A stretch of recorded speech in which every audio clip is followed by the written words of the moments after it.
Welcome back to Keerthi Soumi's kitchen. இன்னைக்கு வீடியோவில் 3 types of dosa தான் செய்ய போகிறோம். எப்போ ஒரே மாதிரி பிளைனாக தோசை செய்யறதுக்கு பதிலாக இந்த மாதிரி கொஞ்சம் டிஃப்ரெண்டாக ட்ரை பண்ணோன்னா ரொம்ப சூப்பராக இருக்கும் டேஸ்ட்டு. இப்போ வாங்க இது எப்படி செய்யுதுன்னு பார்க்கலாம். குயிக்காக ஒரு 3 மினிட்ஸில் செஞ்சிடலாம். வீடியோ ஸ்கிப் பண்ணாமல் பாருங்கள். கீர்த்தி சௌமிஸ் கிச்சனை இன்னும் சப்ஸ்கிரைப் பண்ணலன்னா சப்ஸ்கிரைப் பண்ணிவிட்டு பெல் ஐக்கானில் ஆள் கொடுத்துக்கோங்க. இந்த வீடியோ பிடிச்சிருந்துச்சுன்னா லைக், ஷேர் அண்ட் கமெண்ட் பண்ணுங்கள். இப்போ வாங்க வீடியோக்குள்ளே போகலாம்.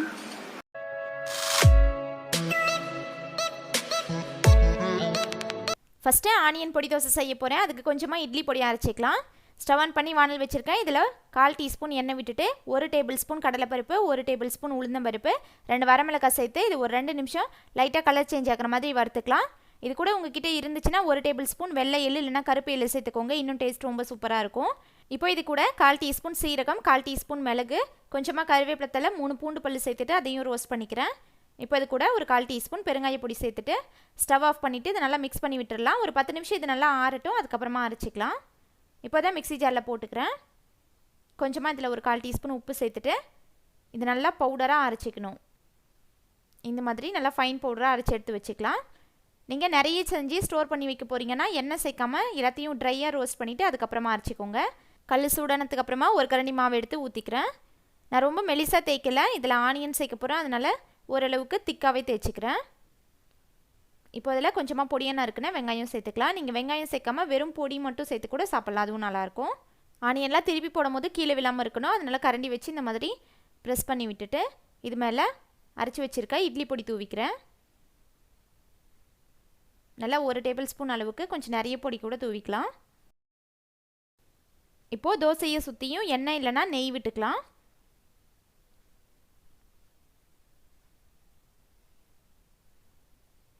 பொடி தோசைக்கும் கொஞ்சம் எண்ணெய் இல்லைன்னா நெய்லாம் கொஞ்சம் எக்ஸ்ட்ரா விட்டு சாப்பிட்ணும், அப்போ தான் நல்லாயிருக்கும்.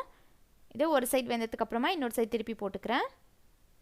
இந்த சைடும் எண்ணெய் தடவிக்கலாம். நீங்கள் ஆனியன் சேர்க்கலன்னா நல்லா ரோஸ்ட் மாதிரி கூட தோசை நல்லா மெலிசாக தேய்ச்சி பொடி சேர்த்துக்கலாம். அவ்வளோதான், நம்மளோட பொடி தோசை சூப்பராக ரெடி ஆயிடுச்சு. இப்போது நெக்ஸ்ட்டு முட்டை தோசை செஞ்சுக்கலாம்.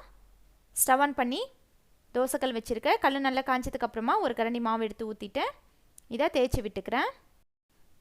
நான் கொஞ்சம் மீடியம் சைஸாக தான் தோசை ஊற்றிருக்கேன். இப்போ இதை வேகணும், மூடி போட்டு வேக வச்சுக்கலாம். ஒரு 2 நிமிஷம் வெந்ததுக்கப்புறமா இது மேலே முட்டை சேர்த்துக்கலாம். நான் 2 முட்டை கொஞ்சமாக உப்பு சேர்த்து இது நல்லா கலந்து வச்சுருக்கேன். அதில் ஒரு முட்டை மட்டும் சேர்த்துக்கிறேன். உங்களுக்கு முட்டை எது எக்ஸ்ட்ரா சேர்க்கணும் அப்படின்னா நிறைய கூட ஊற்றிக்கோங்க. இப்போ இது எல்லாத்தையும் நல்லா தோசை மேலே ஸ்ப்ரெட் பண்ணி விட்டுட்டு இதில் கொஞ்சமாக நறுக்குன வெங்காயம், பச்சை மிளகாய், நறுக்குன கொத்தமல்லி தழை சேர்த்துக்கிறேன். இப்போது தோசை இன்னொரு சைடு திருப்பி போட்டுக்கலாம். இப்போது தோசை மேலே எண்ணெய் தடவிக்கிறேன்.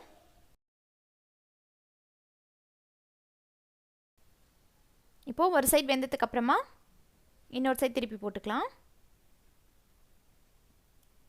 இப்போது தோசை மேலே எண்ணெய் தடவிக்கிறேன்.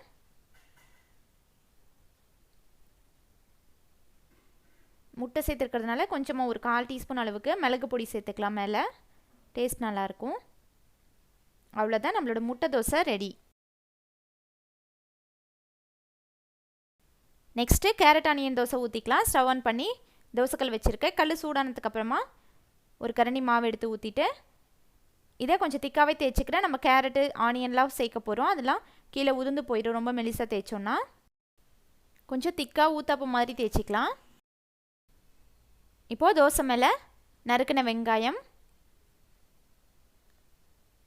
கொஞ்சமாக நறுக்கின கொத்தமல்லி தழை, இது கூட கொஞ்சமாக துருவின கேரட் சேர்த்துக்கிறேன். இப்போது கரண்டி வச்சு லைட்டாக அதெல்லாம் அப்படியே தோசை மேலே ப்ரெஸ் பண்ணி விட்டுக்கலாம்.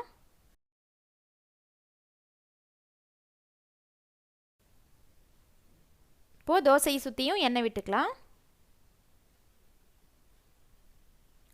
சென்டர்லேயும் கொஞ்சமாக எண்ணெய் விட்டுட்டு இது மேலே கொஞ்சமாக நறுக்குன பச்சை மிளகாய் சேர்த்துக்கிறேன்.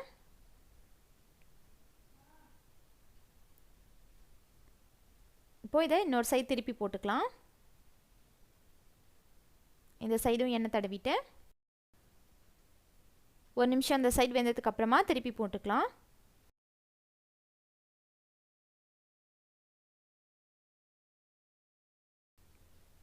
இப்போது இது மேலே கொஞ்சமாக இட்லி பொடி தூவிட்டு தோசை கொஞ்சம் மொத்தமாக ஊற்றிருக்கிறதுனால வேகணும், அதனால் மூடி போட்டு ஒரு 2 நிமிஷம் வேக வச்சுக்கலாம். அவ்வளோதான். இப்போ மேலே கொஞ்சமாக எண்ணெய் தடவிக்கிறேன். நம்மளோட ஆனியன் கேரட் தோசை சூப்பராக ரெடி ஆயிடுச்சு. இந்த 3 டைப்ஸ் ஆஃப் தோசை நீங்களும் ட்ரை பண்ணிவிட்டு ஃபீட்பேக் கமெண்ட்ஸில் சொல்லுங்கள். இந்த வீடியோ பிடிச்சிருந்துச்சின்னா லைக் பண்ணுங்கள், ஷேர் பண்ணுங்கள். கீர்த்தி சௌமியஸ் கிச்சனை சப்ஸ்கிரைப் பண்ணுங்கள். தேங்க்ஸ் ஃபார் வாட்சிங்.